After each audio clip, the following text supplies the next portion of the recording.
وایي دا څنګه پیغمبر دی چې خواړه خوري او په بازارونو کې ګرځي را ګرځي، ولې دته کومه پرېښته ونه لیږل شوه چې له ده سره وه او پر نه منونکو باندې ګواښ کولی؟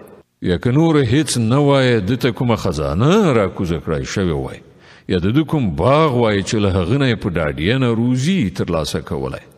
ظالمان وایي تاسې خو په یو کور وهلي سړي پسې روان یې. وګوره دوی څنګه عجیبه دلیلونه درته وړاندې کوي.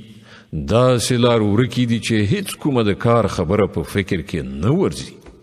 ډېر برکتناک دی هغه ذات چې که وغواړي د دوی له ټاکلو یاد کړای شوو شیانو څخه هم زیات درکولی شي. یو نه ډېر باغونه چې تر هغو لاندې ویالې بهیدونکي وي او لوړې دنګې ماڼۍ، بلکې هغوی د قیامت ورځ دروغ ګڼلې ده. او څوک چې د قیامت ورځ دروغ وګڼي د هغه لپاره موږ ته اوجن لمبه وهونکی اور تیار کړی دی.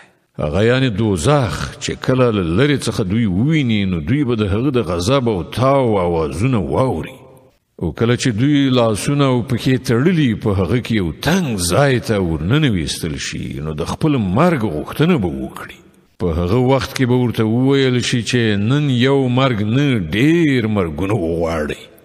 له دوی څخه پوښتنه وکړه دغه سرنوشت ښه دی او که هغه جاوداني جنت چې له خدایه ویریدونکو پرهیزګارانو سره د هغه وعده شوې ده چې د هغو د کړو وړو مکافات او د هغو د سفر وروستی پړاو به وي، چې په هغه کې به د هغو هره غوښتنه ترسره شوې وي، چې په هغه کې به هغوی د تل لپاره هستوګن وي چې د هغه ورکړه ستا پر رب باندې یوه واجب الادا یعنې د ترسره کولو وعده ده.